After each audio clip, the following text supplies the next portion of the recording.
I'm Susan Berkley from GreatVoice.com, and on this week's edition of Inside Voiceover, I want to talk about a voiceover niche that people don't talk about a lot. You might not know about this. It's the niche called radio imaging, and let me explain what that is. So all radio stations, whether they're what we call terrestrial radio, which is good old, tune the dial radio, or whether it's satellite radio, such as Sirius XM, or whether it's internet radio, have voices on them that help create the image of the station, so it's a consistent type of voice. I just got a new car. It's got Sirius XM on it, and as I tune through the dial of all those hundreds of stations, each station has a voice that goes with the format.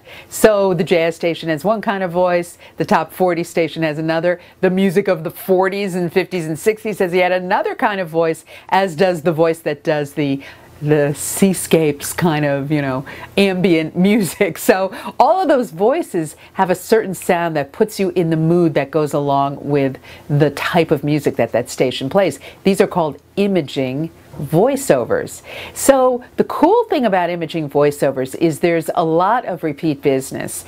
When you do this, you sign a contract with the station for up to a certain amount of voiceovers every month. It can be as high as $1,000 depending on the market and how many people are listening to that particular radio station. So from a few hundred to $1,000, sometimes even a little bit more. But the point is, you can do several of these stations every single month. It really adds up. So here's what you're going to need to get that work. You need to have a special voiceover imaging demo that shows samples of you doing imaging. And where do you get those scripts? You get them right off the radio. So you'll swipe them ethically off a variety of different types of radio stations. That demo then needs to be fully produced.